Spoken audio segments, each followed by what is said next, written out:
それが本当これスーッと入ってくれちゃった。そうボクシングと空手夢の交流シリーズ、名場面がたくさんありました。ハグいますね。それをこれから反応が遅れるんで。お互いを尊敬し合う中先生と村田選手の笑顔、最高でした。ぐるっと圧縮するようなイメージで、ぐるっと吸い付くかわからないんで、相手はだんだんこう歩みが切れるとですね。村田諒太選手はプロボクサー、ロンドンオリンピックの金メダリストで世界王者。中達也先生は日本空手協会総本部師範。2人の共演は今回が最終回。じっくり語り合いますよ。パンチを強く打とうと思ったらパンチ力がなくなりますよ。はいはいはい。僕自身パンチ力を諦めた時に KO するとか、全く当たった感じじゃないことがあったんですよ。そしたら倒れてるんですよ。えってボクサーはみんな言いますよ。手応えあったっていう人まずいないんですよ。なんでスコーンで抜けたとか、スコーンで、はい、で気づいたらあれ倒れてる倒れてるね。夢の交流最終回を見逃すな。パンチ力とかってよく言うじゃないですか。パンチどうやったら強く打てるんだっていう話をよくして、はい、パンチを強く打とうと思ったらパンチ力ってなくなりますよ。はいはいはい。なんなのかなっていうの、これがで教えてほしいとかって言われるんですけど、僕自身パンチ力を諦めた時に KO するとか、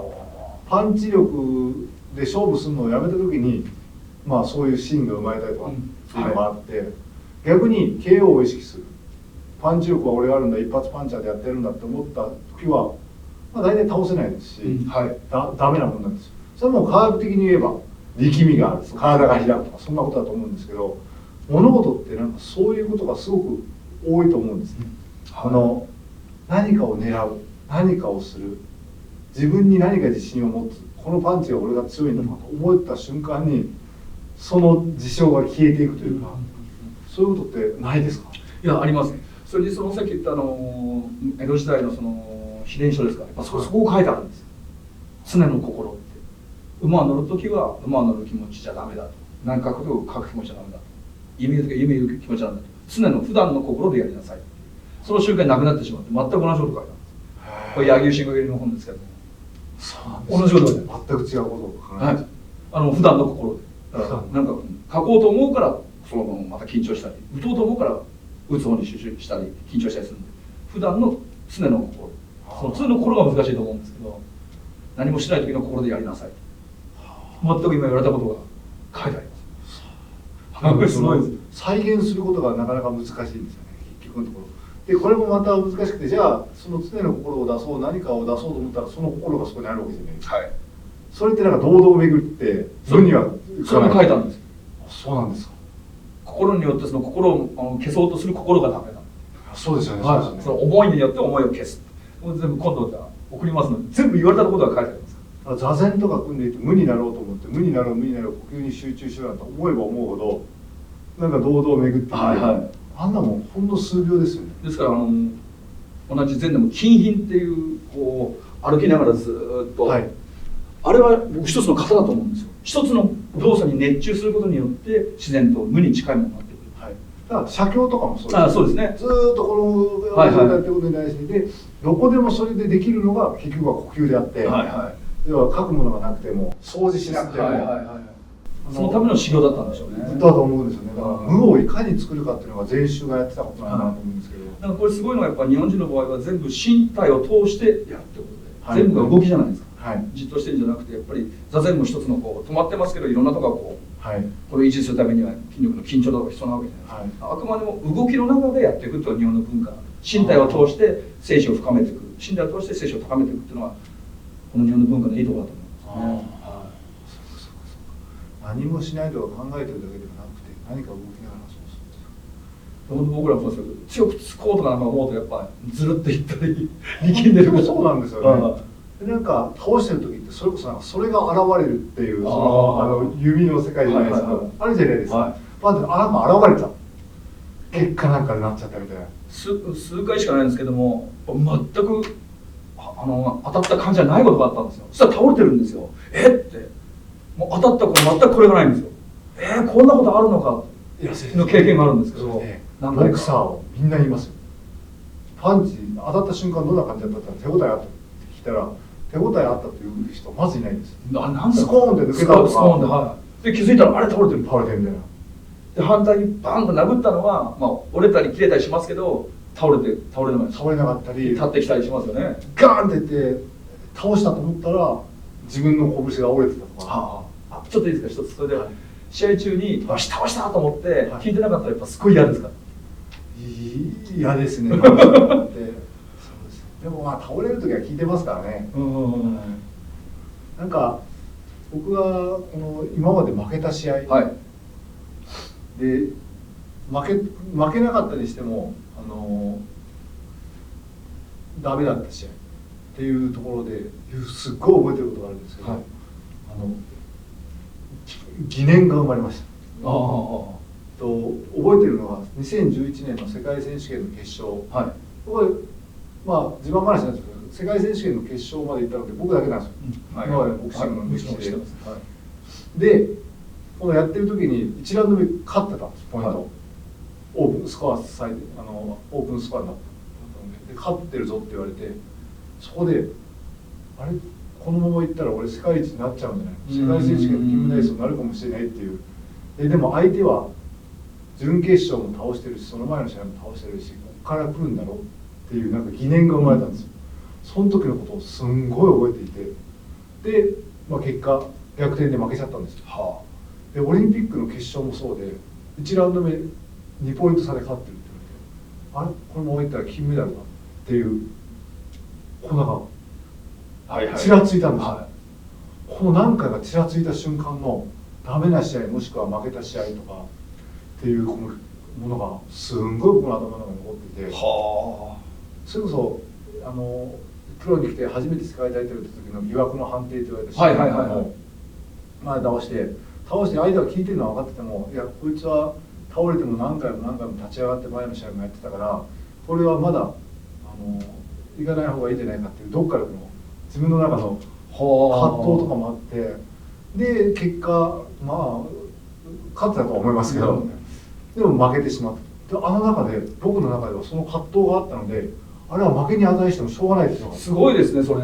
あるんですよ。誰が見ても勝ってましたよね。あれ僕ら見てそうなんです、はい、でも自分のことは自分が一個知ってるじゃないですか、あの時自分がどういう心理状態になったか、ここで疑惑を持ちながら試合をしている自分に対して負けの判定がされたところで、あれはもう僕の中で負けてもしょうがないんです。すごい。だからこの疑惑が生まれる瞬間、疑念が生まれる瞬間ってないですか、そういう試合とかで。僕反対に決勝行った時に、いや今日勝てないかもしれないな、まあいいやで、行ったらもう勝ったんですね、反対に。でも決勝前は寝てました。生徒が来て「先生寝てる場合じゃないじゃないですか」って「いいんだよもう」って感じだったんですよ、はい、で僕の話って申し訳ないけど、その前の年はもう絶対優勝するぞと、はい、でものすごい稽古を積んで、自分の中でものすごい自信があったんですで、絶対に今年は優勝するんだで、僕空手始めて1回戦で負けたことなかったんですけど、はい、1回戦で負けたんですよ。もうショックでどうしようもなくてですね、で次の年は、その経験があったんでもう普通に稽古して余分なことはするのやめようと。で決勝戦前も普通はもうバンバンやるんですけど、その時はもういやいや寝てよと。で反対したら優勝しちゃったんですよね。それこそ無の境地に近づいたんです。そこまでこう大げさじゃないですけども、もしかしたらそういうのもあったんです。欲が出なかった、変な欲出さなかった。でさっき言った疑念っていうのは武道で持病っていうんですよ。4つの病気、はい、驚き、恐れ、迷い、疑いとか、はい、この疑念が出ちゃうと、驚き、恐れ、迷い、疑い、自分の技が効くんだろうかとか、はい、あと相手の技が速いなとか、なんか驚きだとか、はい、その4つの病気っていうんですけど、迷いだとか、これが出ちゃうと心の病気でダメだって言うんです。切られちゃう、勝てないって言うんです。まさしくそれも書いてあるんです。はい、持病っていうんですかね。胸腔疑惑っていうんですけど、胸腔疑惑。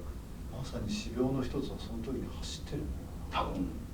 すごいですね、昔の人って。本当ですね。本当ですね。だから結局は生死をかけてそういうことをしていたからこそ、今みたいにただのスポーツというかいうものでやっていなかった分だけそこにリアリティがあって実用性があってっていうことですよね。そうですね。むしろ時代が流れてこれだけいろんなものが進展しているように見えても、そこの洗練さっていうのは全然昔の方があったと思います。人間的なそういう能力というか潜在力ですかね。はい。そういうの昔の方があったかもしれないですね。そうですね。これ持って毎日歩いて過ごしてるわけですからね。でどこか他の班のやつにいつ切れるか分からないですよね。死というのが本当いつも隣り合わせにあったわけです。だからいつ死ぬか分からないからこそ今日は大切に生きようとか、正しく生きようとか、それがやっぱ道になってきたと思うんです。それが武士から農民商人に伝わってこの日本の文化が形成されてきたと思うんですよね。さっきの記念なんですよ。玉で驚き恐れ驚き恐れ、疑い迷いです。驚き恐れ疑い迷い。はい。自分さんメモして驚き恐れ疑い迷い。司会って言うんですけど、死病と。死病。はい。あるよな。もうそれすぐそ高校3年生の時に初めてダウンした試合があるんですよ。もうその時は何でもかんでもポイントがカチカチカチってこのジャブでも当たればポイントっていう時代があったんですよ。はい、で選抜大会の準決勝で僕67キロまで体重を落としていてすごいしんどかったんです、はい、ただジャブがパチパチパチパチ上がってそのジャッジが押すカチカチって音が聞こえてきたんで、ポイント取ってるわこの試合楽勝だと思った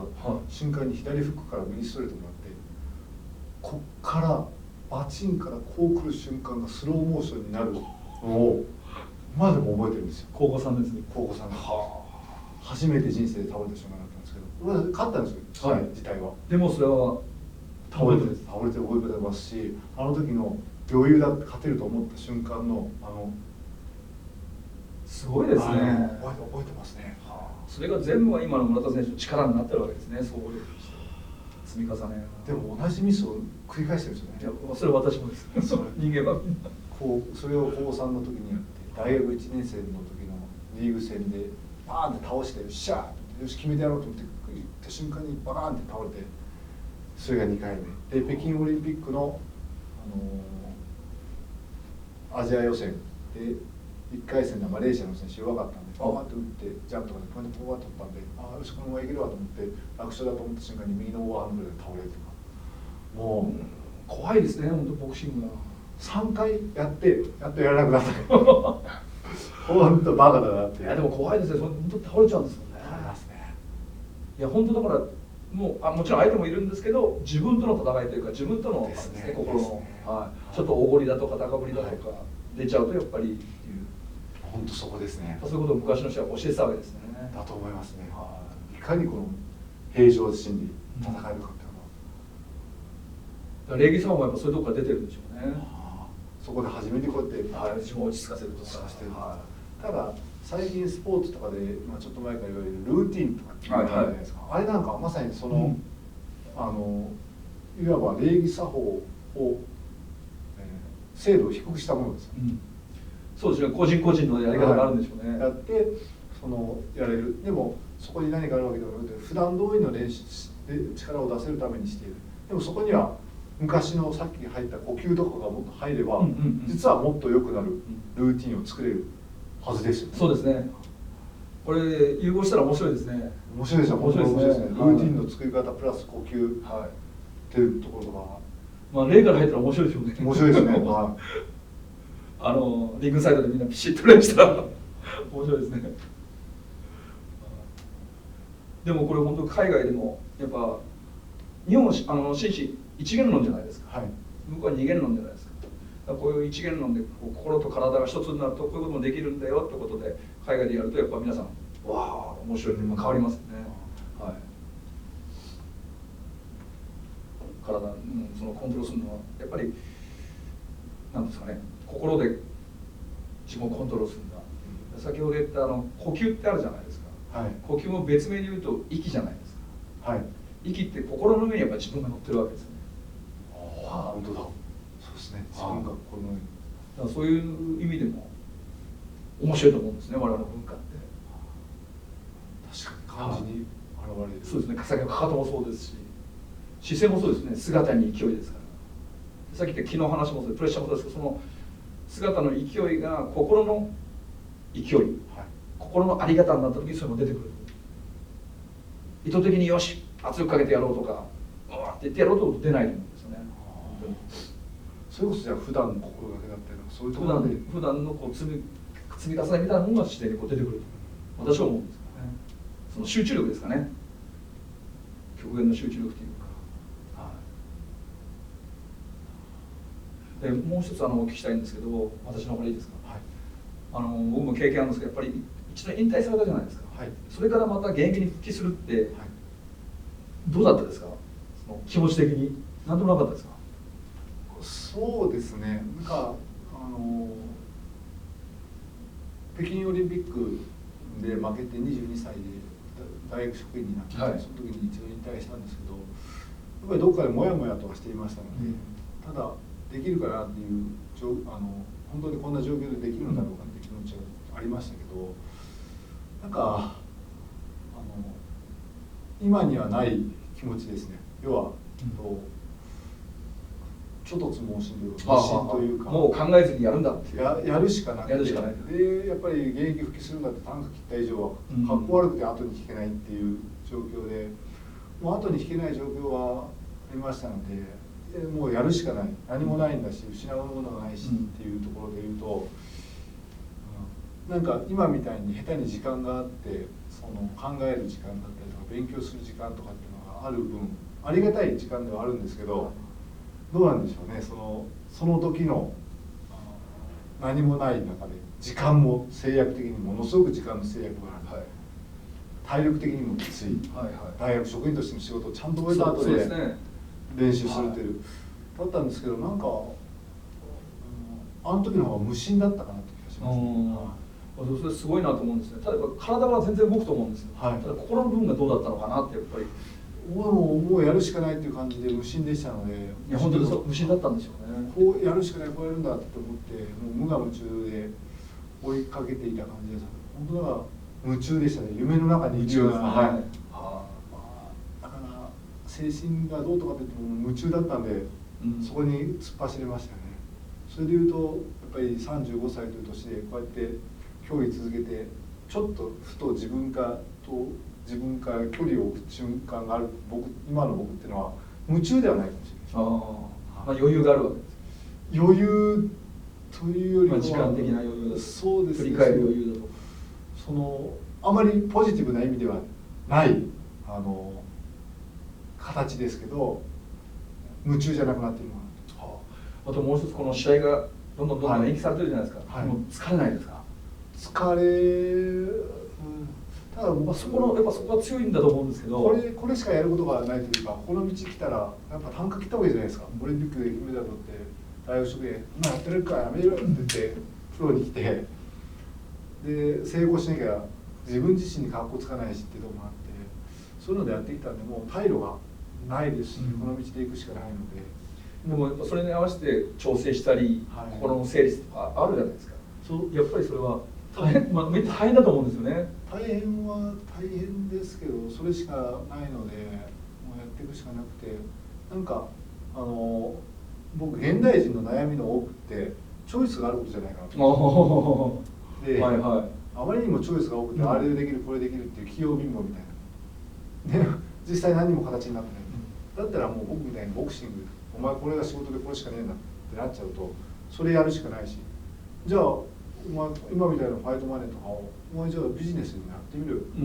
言われて稼げるかというと、そんなわけないですよ、簡単なものじゃない、わけで、だからもうやるしかないので、大変ですねとか、モチベーションを維持するのどうですかって言われたって、でもこれしかないんだし、そこでやるしかないわけがあって、大変だと思う。だからあんまり思ってないですね。大変なのかもしれないですけど、それこそ武士道で死ぬことを見つけたりだと思うんですよね。なんかいろんなことを考えちゃうと、今言ったチャンネルがいっぱいあって情報入ってくると、やっぱどうしても人間って逃げちゃったりするじゃないですか、もうそれやるしかないんだと決めちゃえばもうそれしかないですし、変な話、じゃあなんだろう、でもこれも違うな、本能的なんだろうな、最近読んだ本の中で面白いこと書いてましたね。ホモルーデンスじゃなくてあっちの方だ、パンセだ、パスカルのヘクトパスカルとか、パスカルのパンセっていう話で、人間っていうのはまあ暇つぶしというか余暇を過ごす、要は暇な時間とかっていうのを過ごすのはものすごく下手で、それはだから狩りに出て狩ることはいいけど与えられるものは苦手なんです、ただ例えばですよ、お前は年収10億円のエリートサラリーマンに明日からお前はしてやるからボクシングをやめろって言われたところで、それってものすごく時間の余って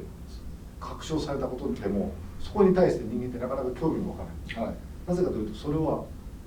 狩りに出ていないとか狩猟に出ていないというか、そういうただ与えられるものに関して人間ってすごく多分そんなことになったらすぐにボケてどうしようもない人間になってしまうんですね。で思うと今この自分というものを発揮しながらその道を得てその上でお金をもらうっていうのが結局はベストウェイなんですよ、でやるしかないとかどうとかって言うんですけど、結局は働かないでもらったお金ほど気色悪いものないですし、多分頭をボケさせるものってないですし、それこそ余計な時間ができてしまってそれこそうつ病とかになってしまうと思うんですよね。今こうやってこういう道のままで確かにしんどい状況かもしれないけどやっていけて、その上で何らかのこのまあ得るものがあるというか、結構すごく実は幸せなことですよね。いや僕も思うんですけど、その幸せの中にいろんな幸せがあると思うんですけど、僕はやっぱその一つの中に充実感があると思う、まさしくその充実感がやるっていうことでそこに満たされてるんじゃないかなと今の話聞いて思うんですね、自分がいつもこうやるんだっていう、まあそこで思わなくても実際やってるわけじゃないですか。そうですね。もう動いてるっていう。いうのがそのやる気が問題なのかどうだということを言われるんですけど、別にやる気なんかなくたって変な話、行動の継続さえあれば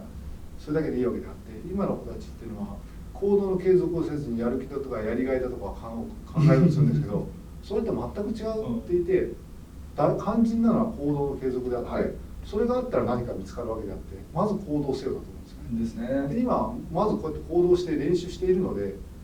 何かそういうことで見つかったらやっぱり嬉しいですし、それでダメだったらやっぱりいまだに落ち込みますし、もうそれでその先に試合があってくれればそれはいいですけど、だから今のちょっと話は飛んでいますけど、社会的な問題としてはそのコロナっていう状況がなかなか行動を促進させないというか、そこが一番ちょっと辛いところがありますよね。行動は重要ですよね。浅村さんもみんなそうですもんね。読み書きじゃないですけど、やはり行動だと。僕の例で申し訳ないんですけど、自粛中朝5時に起きて稽古しよう。でも目覚めですか。でもいろいろ考えると、昨日ちょっとやりすぎたから今日いいなとか、今日はちょっとやめて明日もっと増やそうかな、いろいろ考えるんですよ、やっぱり。もうダメだ、パッと起きちゃう、やろうってもうそうすると行動を移しちゃえば何でもないことをやっぱこう時間があると考えちゃうんですよ、昨日あれだけだったら今日はいいなとか、人間ってそっちどうしても言っちゃうじゃないですか。だから武士道とは死ぬことを見つけたりって死ぬことじゃなくて、やっぱり悩むんじゃなくてもうすぐ死ぬ覚悟でやれっていうことだと思うんですよね。まさしく行動で。そうですね。案ずるより産むが優しいっていう。自分が弱いんでいつも弱い方にこうずるしよう。わかりますよ。すんごいわかります。僕今朝その行動に負けたところですよ。今朝走らなかったですよ。もうすぐで走る朝起きなきゃと思いながらも待って、今日対談もあるし、もうすぐ26から走り込みのキャンプなんで、走り込みのキャンプもあるから、その前に一回体ちょっとリセットしてもいいよな。考えますよね。考えちゃって。そうなんですよ。僕考えちゃう。そうこうしてるうちに息子が布団の中に潜り込んできて、よしよしと思ってサボっちゃったところです。走るってどれぐらい走られるんですか。でも1日大体7キロぐらいですかね。6、7キロ。スピードが違いますもんね。まあもう速いです。僕は走るのは得意なので。みたいですね。あれですけど、走るのは得意ですね。どこまで生きてるんですかね、ボクシング。いや楽しみです。もう本当これからもずっと私も応援したいですし。ありがとうございます。あっという間にもう本当ですね。1時間半もまだまだ話し足りないと思うんですけれども、今日非常に楽しい時間をありがとうございました。ありがとうございました。また次のね機会があればぜひ、はい、もう僕も鳥肌立ちっぱなしでした。その一言一言が全部心に入ってきて。諸田選手どうでした今日感想というか。いやなんか今お話しいただいたことってちょっと時間が経たないと消化できないので、だからもう少し消化してから感想を自分の中でこう上げたいなと思います。今はだからもういろんな衝撃が頭を巡っていて錯乱状態、はい、だからやっぱりこういうのってそうなんですよ、脳の知識とかってちょっと寝かさないとまとまらないので、ちょっとまとまる時間をください。はい、ありがとうございました。ありがとうございました。黒帯ワールドと村田亮太チャンネルで全5回にわたってお届けしたボクシングと空手の深い交流、楽しかったですね。中先生と村田選手の共演もっと見たいですよね。ぜひ続編を実現させたいと思います。それまで全5回じっくり見ておいてくださいね。それではまた。